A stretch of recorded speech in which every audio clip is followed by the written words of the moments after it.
નમસ્કાર, ન્યૂઝ બુલેટિનમાં આપનું સ્વાગત છે। હું છું પંકજ શર્મા। શરૂઆત મહત્વપૂર્ણ ખબરથી। સુરતથી આવી રહ્યા છે સમાચાર। સુરતના કોસંબા નજીક બેગમાંથી યુવતીનો મૃતદેહ મળ્યો છે। 20 વર્ષીય યુવતીનો મૃતદેહ મળતા ચકચાર મચી ગઈ। યુવતીના ગળાના ભાગે ઈજાના નિશાન મળી આવ્યા છે। પોલીસે મૃતદેહને પોસ્ટમોર્ટમ માટે ખસેડ્યો છે। મૃતદેહના ઓળખની કાર્યવાહી ચાલી રહી છે। હત્યા કોણે કરી તે દિશામાં પોલીસ તપાસ કરી રહી છે। તો અપડેટ સુરતથી આવી રહ્યા છે। સુરતના કોસંબા નજીકથી એક બેગમાંથી યુવતીનો મૃતદેહ મળ્યો છે। આ યુવતીની ઉંમર 20 વર્ષની આસપાસ હોવાનું જાણવા મળ્યું છે અને યુવતીના ગળાના ભાગે ઈજાના નિશાન પણ છે।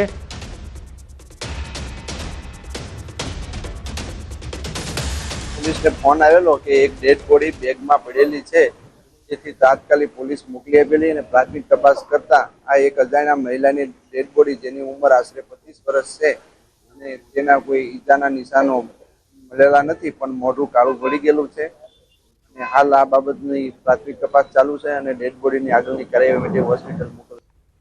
વધુ માહિતી મેળવીએ। સુરતથી સંવાદદાતા કેતન પટેલ જોડાયા છે। કેતન, બેગમાંથી જે યુવતીનો મૃતદેહ મળ્યો છે આ અંગે સ્થાનિક લોકો શું કહી રહ્યા છે અને કોઈ કડી મળી શકી છે? પંકજ, ચોક્કસથી વાત કરવામાં તો સુરત જિલ્લાના માંગરોળ તાલુકાના કોસંબાની અંદર એક જગ્યા પરથી એક પર્પલ કલરની બેગ જોવા મળી હતી। બેગમાંથી દુર્ગંધ આવતા સ્થાનિકોએ તાત્કાલિક અસરથી પોલીસને જાણ કરી હતી, પરંતુ ખાસ કરીને આજે પોલીસે આવીને બેગ ખોલી તો બેગની અંદરથી 20 વર્ષે અંદાજિત 20 વર્ષની મહિલાનો મૃતદેહ જોવા મળ્યો હતો। બેગની અંદર બેગ કરીને કોઈ અજાણ્યો ઇસમ નાખી ગયો હોય એવી શંકા હાલ પોલીસ સેવી રહી છે અને આ જે ડેડ બોડી મળી છે યુવતીની, એના ગળાના ભાગે ઈજાના પણ નિશાન જોવા મળ્યા છે ને ચોક્કસપણે કહી શકાય છે કે કોઈ હત્યા કરીને નાખી દીધી હોય એવું પણ શક્યતા વર્તાઈ રહી છે ને હાલ કોસંબા પોલીસે FSLની પણ મદદ લીધી છે। તદુપરાંત પોલીસે હાલ આ મૃતદેહને કબજો મેળવીને પેનલ PM કરવાની તજવીજ પણ હાથ ધરી છે અને પોલીસે અલગ અલગ ટીમો બનાવી હત્યારો કોણ છે, કે આ કઈ દિશા કયા કારણસર મોત થયું છે, બેગ કોણ નાખી ગયું છે, એ સમગ્ર બાબત ઉપર અલગ અલગ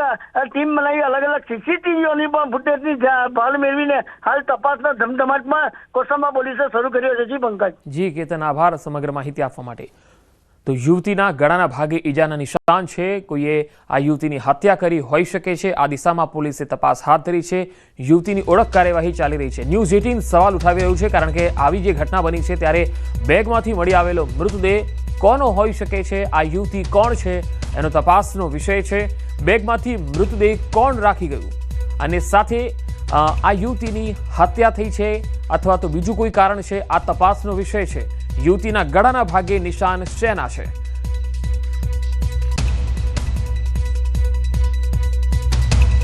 બેગમાંથી મળેલો મૃતદેહ કોનો હોઈ શકે છે, યુવતી કોણ હોઈ શકે છે, આ તપાસનો વિષય છે। બેગમાંથી મૃતદેહ મળી આવ્યો છે અને આ યુવતીની ઉંમર 20 વર્ષની આસપાસ હોવાનું જાણવા મળ્યું છે। જૂનાગઢમાં 1.10 કરોડનો ગાંજો ઝડપાયો। હાઇબ્રિડ ગાંજા સાથે 4 આરોપી ઝડપાયા। SOG અને ક્રાઇમ બ્રાન્ચની સંયુક્ત કામગીરી 3.160 કિલો ગાંજો, મોબાઈલ અને કાર સહિત 1.16 કરોડનો મુદ્દામાલ જપ્ત થયો છે। થાઇલેન્ડથી મંગાવ્યો હતો ગાંજાનો જથ્થો। 7 સામે ફરિયાદ થઈ છે। 3 આરોપીની શોધખોળ ચાલી રહી છે। તો જૂનાગઢમાં આ ગાંજાનો જથ્થો પકડાયો છે। વધુ માહિતી મેળવીએ। અમર વઘાઈ જોડાયા છે જૂનાગઢથી। અમર, આજે ગાંજાનો જથ્થો પકડાયો છે, કેટલા આરોપીઓ અત્યારે જે પકડાયા છે અને તેની સાથે બીજા કેટલા હજુ પણ બહાર આવી શકે છે નામો?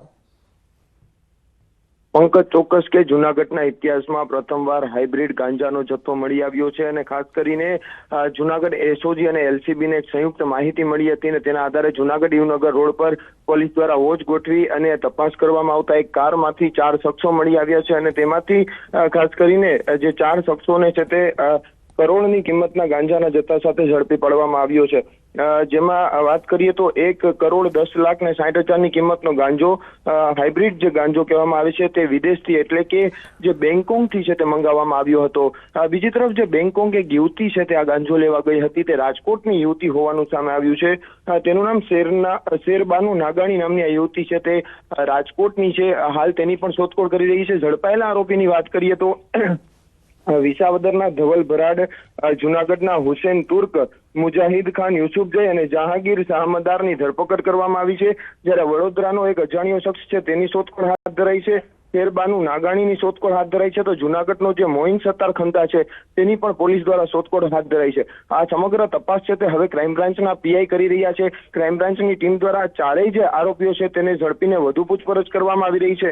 કેટલા ટાઈમથી આ ગાંજાનો જે સપ્લાય કરતા હતા, ગાંજાનું વેચાણ કરતા હતા, તે મામલે પણ તપાસ કરવામાં આવી રહી છે. મુદ્દામાલની વાત કરીએ તો પોલીસે 1,16,71,000 મુદ્દામાલ છે તે જપ્ત કર્યો છે. આ મહત્વનું એ છે કે ખાસ કરીને જૂનાગઢની અંદર જે રીતે ગાંજો ઝડપાતો હતો, પરંતુ જે હાઇબ્રિડ ગાંજો છે એ પ્રથમવાર મોટી માત્રામાં ઝડપાયો છે. જી અમારો આભાર માહિતી આપવા માટે. કચ્છથી આવી રહ્યા છે સમાચાર. કચ્છમાં વાદળછાયા વાતાવરણ વચ્ચે વરસાદ શરૂ થયો છે. નખત્રાણા પંથકમાં કમોસમી વરસાદ શરૂ થયો છે. તાલુકાના રસલિયા ખોંભડી વિસ્તારમાં વરસાદ, તો અબડાસાના વમોટીનાની વિસ્તારોમાં પણ વરસાદ છે. મુન્દ્રાના પણ કેટલાક ભાગોમાં કમોસમી વરસાદ પડી રહ્યો છે.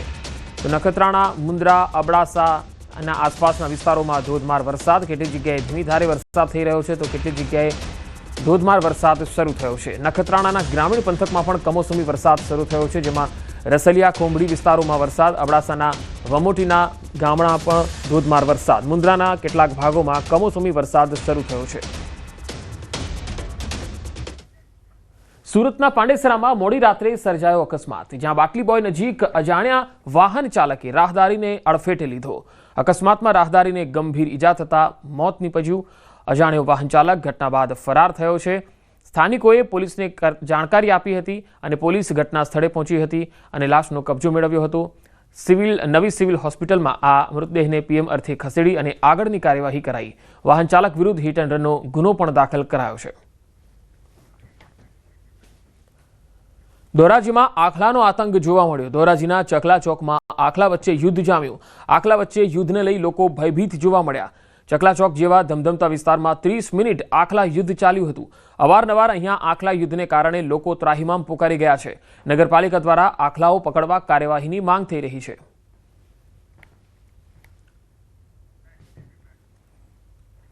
સુરતની અંજની ઇન્ડસ્ટ્રીયલમાં કામ કરવા જતા કર્મચારીઓને આપવામાં આવી ધમકી. ઉડિયા ભાષામાં સોશિયલ મીડિયા પર પોસ્ટર વાયરલ કરી ધમકી આપી કર્મચારીઓના હાથ પગ કાપી નાખવાની ધમકી આપવામાં આવી. પોસ્ટર વાયરલ થયા બાદ સુરત ક્રાઇમ બ્રાન્ચ અને અમરોલી પોલીસે કોમ્બિંગ હાથ ધર્યું. અંજની ઇન્ડસ્ટ્રીયલમાં પોલીસ દ્વારા કોમ્બિંગ હાથ ધરવામાં આવ્યું. દિવાળી બાદ ઇન્ડસ્ટ્રી શરૂ ન થવા દેવા માટે દર વર્ષે આ પ્રકારનું કૃત્ય થાય છે.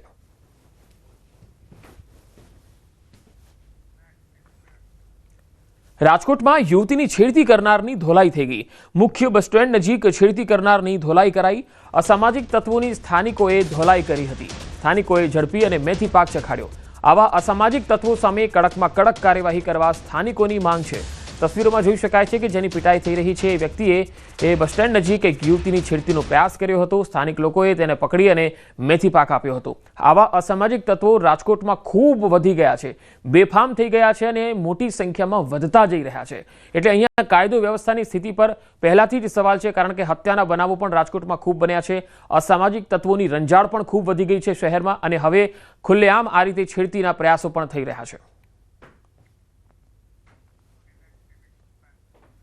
રાજકોટમાં ગેંગવોરમાં ફાયરિંગનો મામલો. આરોપીઓને આશરો આપનાર 2 ની ધરપકડ કરાઈ છે. ધરપકડનો કુલ આંક 12 પર પહોંચી ગયો છે.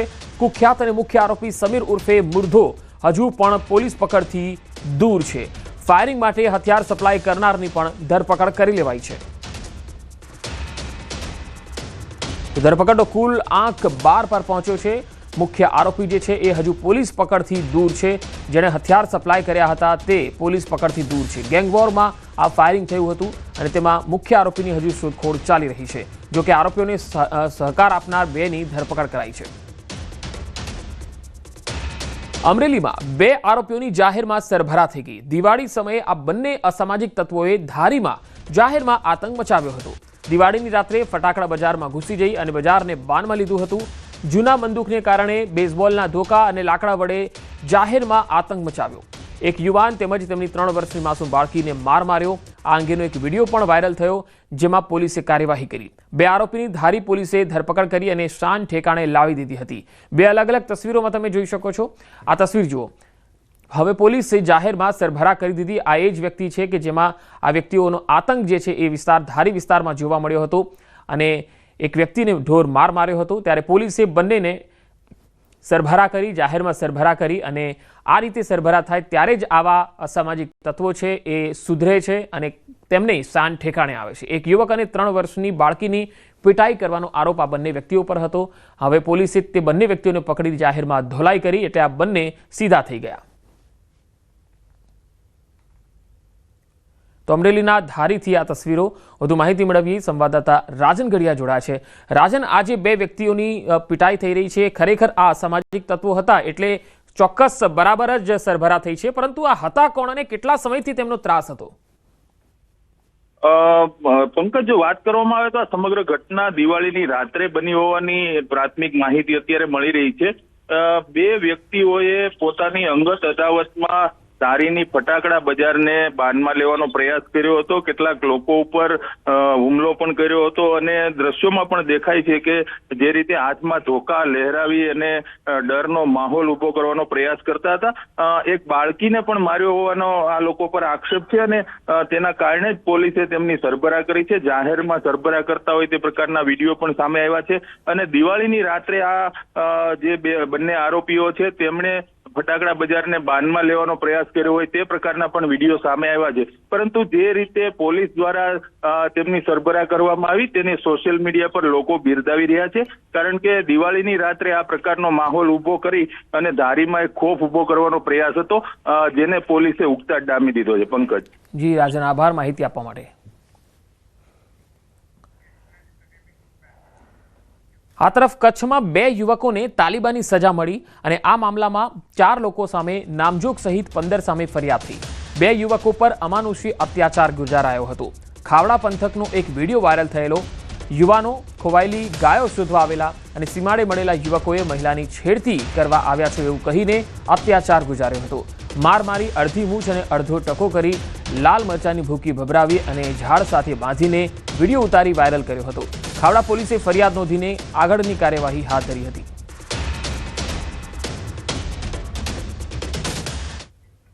રાજસ્થાનના જયપુરમાં જોખમી સવારીનો એક વિડીયો વાયરલ થયો। ચાલકે બાળકને બારી પર લટકાવી ગાડી હંકારી। આ તસવીર જુઓ। અમદાવાદના તબીબે ઘટનાનો વિડીયો બનાવ્યો। આર્મીના જવાને ગાડીને ઓવરટેક કરી બાળકને ઉતાર્યો। બાળકને કેમ આવી રીતે લટકાવી રાખ્યો, આ એક મોટો સવાલ છે। જો કોઈ દુર્ઘટના સર્જાય તો જવાબદાર કોણ? જે ગાડીનો ચાલક છે એ જોઈ રહ્યો છે કે એક બાળક છે એ ગાડી પર લટકી રહ્યો છે, છતાં પણ એ ગાડી હંકારી રહ્યો છે અને આ તસવીર તમે જોઈ શકો છો, એમાં બાળકના જીવને કેટલું જોખમ છે। જયપુરમાં જોખમી સવારી જોવા મળી હતી અને જે વ્યક્તિ છે એ જેણે વિડીયો બનાવ્યો છે તે અમદાવાદનો છે। તેણે એ જયપુરમાં જ્યારે પ્રવાસે ગયો ત્યારે તેણે જોયું કે એક કાર ચાલક આ રીતે એક બાળકને આ રીતે જોખમી સવારી કરાવી રહ્યો છે। એ બાળકને નીચે ઉતરવાનું નથી કહી રહ્યો અથવા ગાડી ઊભી રાખીને તેને સમજાવવાનો પ્રયત્ન કરવાને બદલે ગાડી હંકારે રાખે છે અને આવી જોખમી સવારી જે છે એ બાળકના જીવને પણ જોખમમાં મૂકી શકતી હતી। રાજકોટમાં મોટી પાનેલી ગામમાં ખેડૂતોએ એમએલએનો ઘેરાવ કર્યો। પાક નુકસાની મુદ્દે ખેડૂતોએ ઉગ્ર રજૂઆત કરી। સરકાર સંપૂર્ણ પાકની ક્વેરી વિના ખરીદી કરે તેવી માંગ છે। એમએલએને ખેડૂતોના રોષનો સામનો પણ કરવો પડ્યો। એમએલએએ પંચરોજ કામથી સહાયની ખાતરી આપી। એમએલએએ ખાતરી આપી છતાં ખેડૂતોમાં તો અસંતોષ જોવા મળ્યો છે। તો એમએલએને ખેડૂતોના રોષનો સામનો કરવો પડ્યો, કારણ કે ખેડૂતો જે કહી રહ્યા છે એ પ્રમાણે ખાતરી જ મળી રહી છે। સહાય ક્યારે મળશે અને ક્યારે જલ્દીથી જલ્દી સર્વે પૂરો થાય તે લોકો હજુ રાહ જોઈને બેઠા છે। કોઈ પણ જાતનો સર્વે વાડીએ જઈ અને કરવાનું નથી અને પંચરોજ કામ કરી ગ્રામ પંચાયતની કચેરીએ સર્વેયર અને ગ્રામસેવક અને તલાટીની હાજરીમાં પંચરોજ કામ કરી અને કાર્યવાહી પૂર્ણ થશે અને વહેલામાં વહેલી તકે, સરકારે તો 3 દિવસમાં જ કીધું છે, વહેલામાં વહેલી તકે બધાને સહાય એના ખાતામાં મળી જશે। વધુ માહિતી મેળવીએ સંવાદદાતા મુનાફ બકાલી જોડાયા છે રાજકોટથી। મુનાફ, પંચરોજ કામની ખાતરી મળી છે છતાં પણ ખેડૂતોમાં નારાજગી જોવા મળી છે, શું કારણ છે? જી મુનાફ।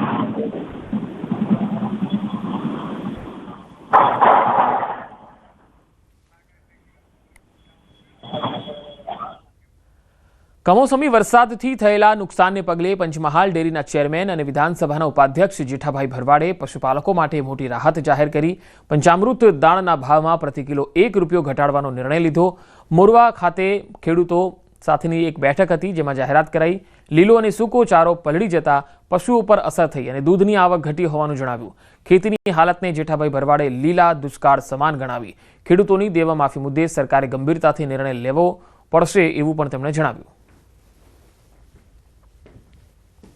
એટલે પશુઓ માટે પણ ઘાસચારો નથી તો ડેરીના ચેરમેન હોવાના નાતે પંચમહાલ, મહીસાગર અને દાહોદ ત્રણેય જિલ્લાના પશુપાલકોને ₹1 દાણનો ઘટાડવાની હું જાહેરાત કરું છું કે જ્યાં સુધી મહિનો 2 મહિના ઘાસચારો ન મળે ત્યાં સુધી દાણ પશુઓ ખવડાવવાથી ₹1 કિલો દીઠ ઘટાડો કરવામાં આવે છે આજથી. વધુ સમાચારો પર નજર કરીશું. હાલ રોકાઈશું એક વિરામ માટે.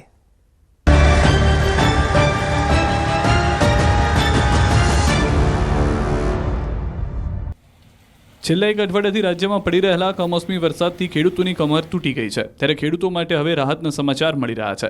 હવામાન વિભાગની આગાહી પ્રમાણે આગામી 24 કલાકમાં વરસાદનું જોર નબળું પડી શકે છે. હવામાન વિભાગનું કહેવું છે કે અરબી સમુદ્રમાં સર્જાયેલી સિસ્ટમ હાલ નબળી પડી છે, જેના કારણે 2 દિવસ બાદ વરસાદની શક્યતા નહીવત છે. જોકે હાલ દરિયામાં સિસ્ટમના કારણે કાંઠા વિસ્તારોમાં 40 થી 50 કિલોમીટર પ્રતિ કલાકની ઝડપે પવન ફૂંકાઈ શકે છે. આ તરફ દરિયાઈ બંદરો પર 3 નંબરનું સિગ્નલ પણ યથાવત રાખવામાં આવ્યું છે. અરબી સમુદ્રમાં સિસ્ટમના કારણે 24 કલાક સુધી રાજ્યના વિવિધ વિસ્તારોમાં વરસાદ પડી શકે છે. હવામાન વિભાગે આગાહી કરી છે કે સૌરાષ્ટ્ર, ઉત્તર ગુજરાત તેમજ દક્ષિણ ગુજરાતના ભાગોમાં છૂટોછવાયો વરસાદ પડી શકે છે. જોકે આવતીકાલથી વરસાદમાં નોંધપાત્ર ઘટાડો થશે. સમુદ્રમાં સર્જાયેલા ડિપ્રેશનને કારણે રાજ્યમાં વરસાદી માહોલ છવાયો છે. જોકે હવે સિસ્ટમ નબળી પડી શકે છે, પરંતુ હવામાન નિષ્ણાંત અંબાલાલ પટેલનું કહેવું છે કે હજુ આગામી 48 કલાક સુધી તેની અસર વર્તાશે. તારીખ 3 અને 4 નવેમ્બરમાં દક્ષિણ ગુજરાતના કેટલાક ભાગોમાં વરસાદ પડી શકે. મધ્ય ગુજરાત અને સાબરકાંઠાના હિંમતનગરના સહિતના વિસ્તારોમાં માવઠાની શક્યતા વર્તાય છે. અંબાલાલ પટેલનું અનુમાન છે કે 4 નવેમ્બર બાદ સિસ્ટમ નબળી પડી શકે છે અને ત્યારબાદ રવિ સિઝનની વાવણીની શરૂઆત થઈ શકે છે. પરંતુ અંબાલાલ પટેલની આગાહી પ્રમાણે ખતરો હજુ ટળ્યો નથી. તેમનું અનુમાન છે કે 16 થી 18 નવેમ્બરમાં બંગાળના ઉપસાગરમાં ભારે ચક્રવાત સર્જાય તેવી શક્યતા છે, જેના કારણે વેસ્ટર્ન ડિસ્ટર્બન્સ સર્જાઈ શકે છે. ગુજરાતમાં 18 થી 24 નવેમ્બરે વાતાવરણમાં પલટો આવી શકે છે. વેસ્ટર્ન ડિસ્ટર્બન્સના કારણે 15 ડિસેમ્બર સુધી કમોસમી વરસાદ પડવાની શક્યતા રહેશે. બાદમાં 7 જાન્યુઆરીથી રાજ્યમાં ઠંડા પવનો ફૂંકાવાની શરૂઆત થશે. આ પવનો રવિ પાક માટે સારા રહેશે. ખેડા જિલ્લામાં વહેલી સવારથી ધોધમાર વરસાદ ખાબક્યો. 2 કલાકમાં 3 ઇંચ વરસાદ પડતા ખેડૂતોની ચિંતામાં સતત વધારો થઈ રહ્યો છે. માતરના, ભલાડા, પરિયેજ, સાયલા, વસાઈ સહિતના ગામડાઓમાં ધોધમાર વરસાદ ખાબક્યો, જેના કારણે ખેતી પાકને હજુ પણ વધારે નુકસાન જાય તેવી શક્યતાઓ સેવાઈ રહી છે. આ તરફ બોટાદના બરવાળા શહેર સહિત અન્ય તાલુકામાં પણ વરસાદી માહોલ છવાયો. મોડી રાત્રે બરવાળા પંથકમાં ધોધમાર કમોસમી વરસાદ ખાબક્યો. તાલુકાના કુંડળ, બેલા, ટીમલા, ખાંભળા, રોજીત, વહિયા સહિતના ગ્રામ્ય વિસ્તારોમાં માવઠું થયું. સતત 5મા દિવસે કમોસમી વરસાદને કારણે ખેતીમાં ભારે નુકસાન પહોંચ્યું. ખેતરોમાં પાણી ભરાતા મગફળી, જુવાર, કપાસ સહિતનો પાક સંપૂર્ણ નિષ્ફળ જવાની ભીતિ સેવાઈ રહી છે. તો જૂનાગઢની ભવનાથ તળેટીમાં પણ વરસાદે માજા મૂકી. ગિરનાર અને ભવનાથ તળેટીમાં વહેલી સવારે ધીમી ધારે માવઠું થયું. ગિરનાર પર્વત પર જતા શ્રદ્ધાળુઓની ભીડ વચ્ચે વરસાદથી નયનરમ્ય દ્રશ્યો સર્જાયા હતા. રાજ્યમાં છેલ્લા 1 અઠવાડિયામાં માવઠું પડી રહ્યું છે. હજુ પણ રાજ્યના કેટલાક વિસ્તારમાં વરસાદી માહોલ જોવા મળી રહ્યો છે. જોકે અરબી સમુદ્રમાં વરસાદી સિસ્ટમ નબળી પડતા રાહતના સમાચાર મળી શકે છે. રાજકોટ જિલ્લામાં પડેલી કમોસમી વરસાદના કારણે પડદરીના ખોખરી ગામના ખેડૂતને ભારે નુકસાની વેઠવાનો વારો આવ્યો. કપાસ, મગફળીનો તૈયાર પાક પાણીમાં ધોવાઈ ગયો. આ તરફ રાજકોટ ગ્રામ્ય પંથકના ખેડૂતો સરકાર પાસે તાત્કાલિક 100% સહાયની માંગ કરી રહ્યા છે. ગીર સોમનાથમાં પડેલા માવઠાને કારણે ખેડૂતોને ભારે મુશ્કેલી વેઠવી પડી. કોડીનારના બાવાના પીપળવા ગ્રામ પંચાયતની ઓફિસે મોડી રાત્રે ખેડૂતોની ભીડ જામી. પંચાયત દ્વારા પશુઓ માટે ઘાસચારાની જાહેરાત કરતા જ મોટી સંખ્યામાં પશુપાલકો દોડી આવ્યા અને ઘાસચારા માટે મથામણ કરતા નજરે પડ્યા. કમોસમી વરસાદને લઈને ખેડૂતોને ભારે નુકસાની વેઠવાનો વારો આવ્યો. ત્યારે ખેડાના ભારતીય કિસાન સંઘે જિલ્લા કલેક્ટરને ઉગ્ર રજૂઆત કરી.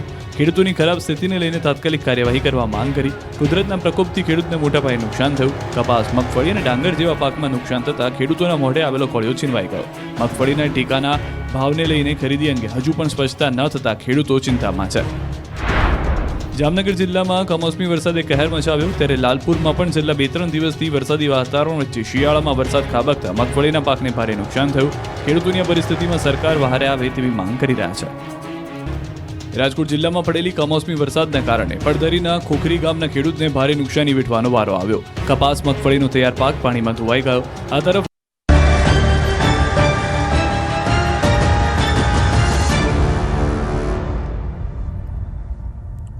Welcome back.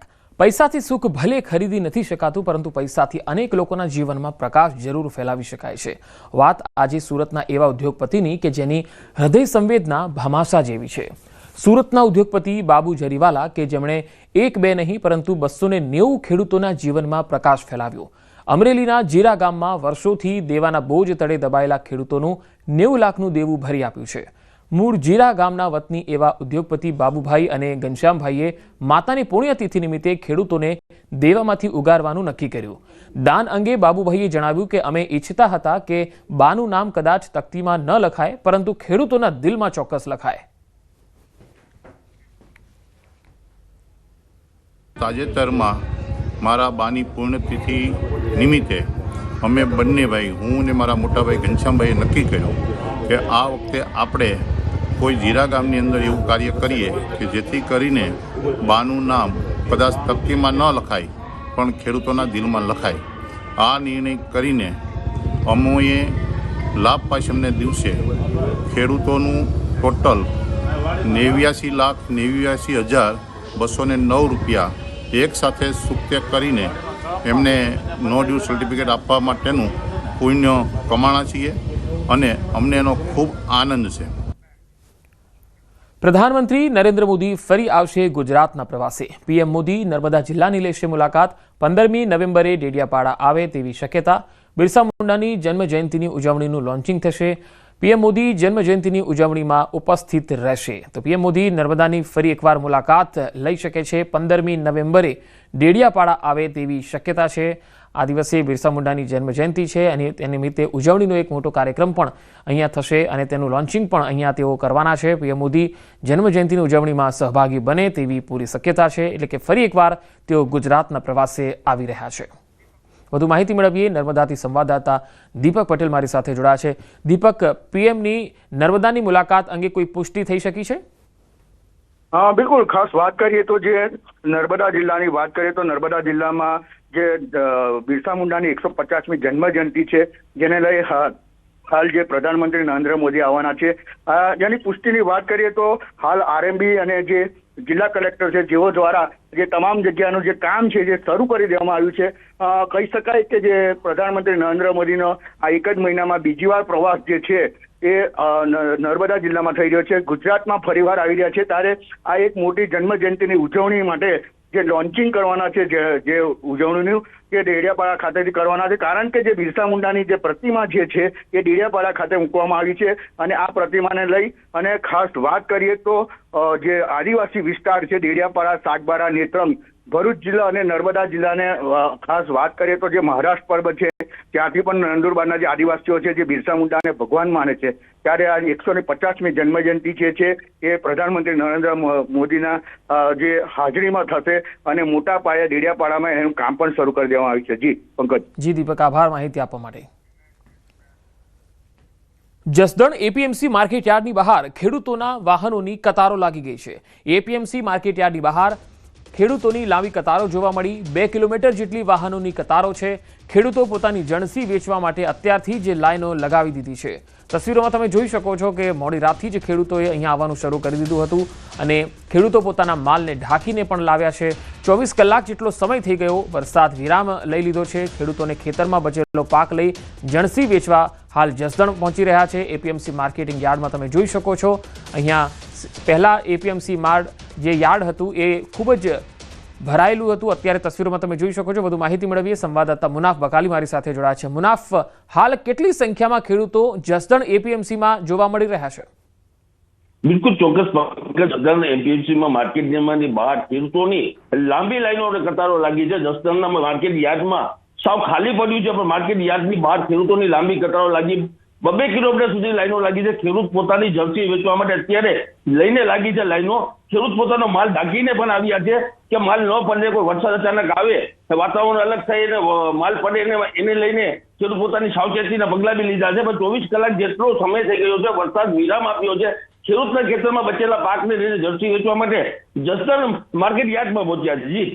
જી મુનાફ, જસદણ જે એપીએમસીના સત્તાધીશો છે તેઓએ શરૂઆત કરી દીધી છે તેમની જણસી લેવાનું, અને તેઓ શું કહી રહ્યા છે? કતારો લાવી છે એ ઓછી થશે? બિલકુલ રાત્રેથી જ ખેડૂતો પોતાની પોતાના વાહન લઈને લાંબી લાઈનો કતારો લાગી છે, પણ હજી સુધી અંદરમાં એન્ટ્રી કરવામાં આવી નથી. હજી સુધી કોઈ ખરીદી કરવામાં આવી નથી.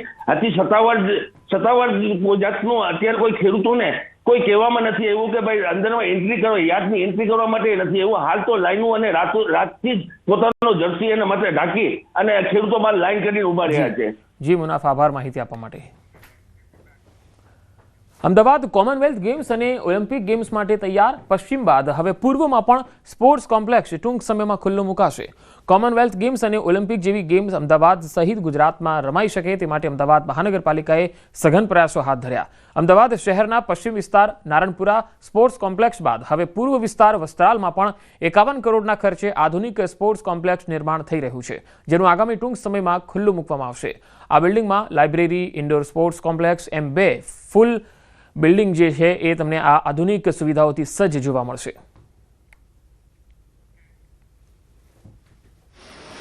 પૂર્વ પટ્ટાની અંદર પણ રમતગમત પર વધારે ધ્યાન આપી વસ્ત્રાલની અંદર સ્પોર્ટ્સ કોમ્પ્લેક્સ આગામી સમયમાં આવતા મહિને ખુલ્લો મૂકવામાં આવશે. અંદાજિત 52 કરોડના ખર્ચે આ સ્પોર્ટ્સ કોમ્પ્લેક્સ તૈયાર થયું છે. 44,000 ચોરસ મીટર એરિયામાં અને જેનો બિલ્ટઅપ એરિયા 18,000 ચોરસ મીટર કરતાં વધારે છે તેવું ભવ્યાતિ ભવ્ય સ્પોર્ટ્સ કોમ્પ્લેક્સ વસ્ત્રાલ ખાતે પૂર્વ પટ્ટાની અંદર બનવા જઈ રહ્યું છે. તો આ બુલેટિનમાં અત્યારે આટલું જ. નમસ્કાર.